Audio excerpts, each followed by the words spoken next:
पूर्व मंत्री विक्रम ठाकुर ने कहा कि प्रदेश की कांग्रेस सरकार गारंटियों के सहारे सत्ता में आई है और अब आर्थिक बदहाली की बात कर रही है। विक्रम ठाकुर ने कहा कि प्रदेश पर लोन की स्थिति पूर्व की भाजपा सरकार के समय भी थी, मगर पूर्व की सरकार ने कभी भी आर्थिक बदहाली को नहीं भुनाया, बल्कि इसके बावजूद प्रदेश में अभूतपूर्व विकास कार्य किए हैं। विक्रम ठाकुर का कहना है कि सरकार में आपसी सामंजस्य नजर नहीं आता है और विकास की दिशा में काम करने की बजाय मुख्यमंत्री मात्र मंच से आर्थिक बदहाली की बात करते हैं।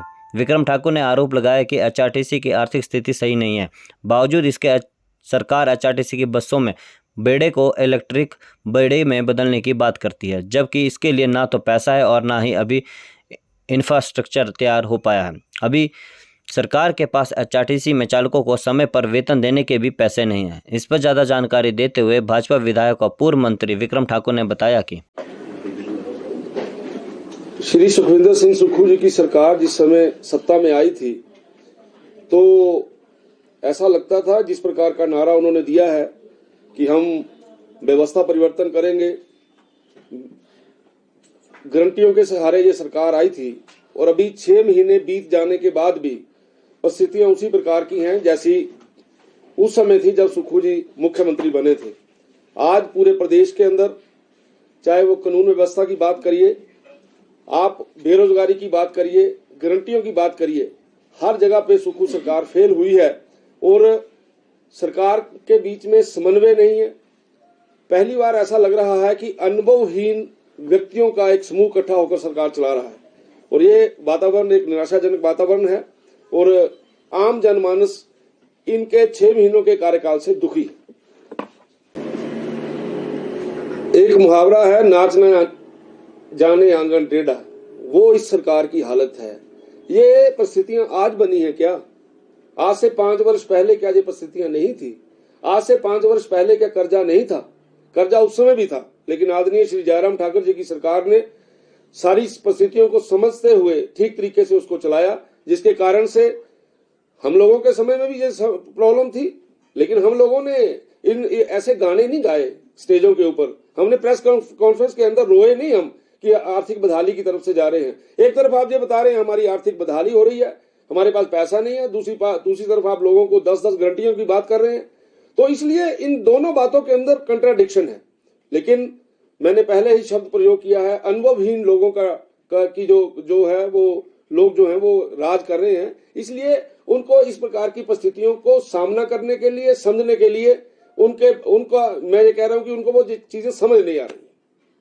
आपके ध्यान में रहे, हिमाचल प्रदेश में आदरणीय श्री जयराम ठाकुर जी के समय में ग्लोबल इन्वेस्टर मीट हुआ था। ऐसा global investor meet Himachal Pradesh के इतिहास में पहले कभी नहीं हुआ। और एक ध्यान में आपके और बात रहे कि 1,95,000 करोड़ रुपए के एमओयू साइन हुए थे, उसमें से 35% एमओयू धरातल के ऊपर आए। उनमें मशीनरी का काम हुआ, कहीं पर कमीशनिंग हुई, कहीं पे बिल्डिंग्स बन रही हैं। इस प्रकार का 35% की जो काम है वो हुआ है। और ये जो 35% का जो काम है, पूरे हिंदुस्तान के अंदर कहीं भी ग्लोबल इन्वेस्टर मीट हुआ हो और उसका 35% धरातल पे इस प्रकार से इतने समय में आया हो, ये एक रिकॉर्ड है। इसलिए ये कहना कि काम नहीं हुआ, ये बिल्कुल गलत है। तो सरकार को जिस प्रकार का प्रोसेस लगातार चला हुआ था उसको आगे बढ़ाना चाहिए, हम कौन सा इनकार कर रहे हैं। लेकिन मुझे ये बताते हुए हर्ष हो रहा है कि पिछली सरकार के समय में जब मैं इसका उद्योग मंत्री था, आपके क्षेत्र के अंदर एक बार देखिए, ये जो मेडिकल डिवाइस पार्क है ये उस समय आया है। ऊना के अंदर आपका बल्क ड्रग पार्क आया है। तो ये जो चीजें हिमाचल प्रदेश के अंदर पिछले 5 वर्षों में स्टैब्लिश हुई हैं, ये हिंदुस्तान के केवल और केवल 3 या 4 राज्यों के अंदर ऐसा हुआ है। इसलिए उस समय अच्छा काम हुआ है। हम ये चाहते हैं ये सरकार भी अच्छा काम करे, लेकिन केवल और केवल हम बोले स्टेज के ऊपर ऐसा कर देंगे वैसा कर देंगे। आपके ध्यान में रहे कि इलेक्ट्रिकल बसेस का मूल्य आम बस से 4 गुना ज्यादा होता है। एचआरटीसी का बेड़ा आज किस तरीके से चल रहा है, उसमें काम करने वाले एम्प्लॉय, चाहे वो ड्राइवर, कंडक्टर, मैकेनिक कोई भी है, उसको पहली तारीख को तनख्वाह नहीं मिलती, उसको पेंशन वाले को पेंशन नहीं मिलती, जो ओवर टाइम लगाता है उसको ओवर टाइम नहीं मिलता, लीव इन कैशमेंट नहीं मिलती, बीमारी के खर्चे के ऊपर उसके बिल क्लियर नहीं होते। आप उन परिस्थितियों में से एचआरटीसी को गुजार रहे हो और दूसरी तरफ आप बोल रहे हो कि हमने इलेक्ट्रिकल बस ही चलानी है।